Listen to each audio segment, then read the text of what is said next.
Europe 1. 1300 stations essence en pénurie sur le territoire français, c'est plus de 10% des stations de France et c'est dans ce contexte que le gouvernement commence à évoquer l'idée selon laquelle il faudra peut-être bientôt économiser le carburant. Pas plus de précision à ce stade, mais ce matin, il faut le remarquer, Maud Brejon, ministre de l'Énergie, également porte-parole du gouvernement, a expliqué que si l'approvisionnement devenait problématique, nous devons être prêts à un certain nombre de mesures permettant d'économiser l'énergie et spécifiquement le carburant.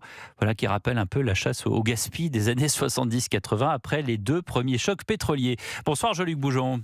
Bonsoir Pierre, bonsoir à tous. Correspondant d'Europe 1 à Lyon, vous êtes allé dans une station-service de Grézieux-la-Varenne, c'est à l'ouest de Lyon, pour savoir si les Français étaient prêts ou non à jouer le jeu de la sobriété. Absolument, et beaucoup d'automobilistes semblent désormais conscients qu'il faudra peut-être bientôt modifier nos comportements vis-à-vis de notre consommation de carburant, à l'image de Sébastien.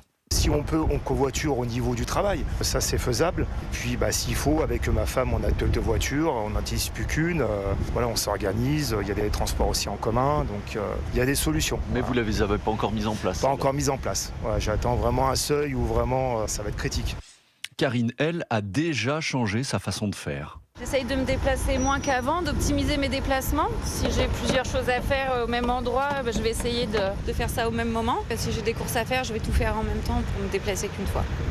Mais d'autres automobilistes ne veulent pas entendre parler de nouveaux efforts. C'est toujours pour les mêmes, estime Emmanuelle, aide-soignante, très critique, vous allez l'entendre, vis-à-vis du gouvernement. Faire des économies, on en fait déjà des économies, on fait que ça. Moi je fais attention, je suis travaillé à l'hôpital, je fais attention à tous mes trajets pour aller bosser et tout. Je fais pas de trajet à côté, je fais même pas un plein pour aller bosser, je bosse presque tous les jours, mais c'est honteux, honteux. Eux ils prennent l'avion, ils en ont rien à faire quand ils vont faire leur trajet, leur débat. Ils prennent que l'avion, ils se posent pas la question. Et nous on est comme des cons à regarder ce qu'on dépense en carburant pour pouvoir finir notre fin du mois, c'est honteux.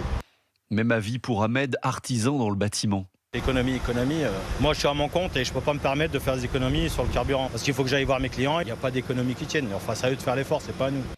Que l'État montre l'exemple d'abord, la phrase est revenue assez souvent dans la bouche des automobilistes que j'ai rencontrés tout à l'heure. Merci Jean-Luc Bougeon en direct de Lyon pour Europe 1.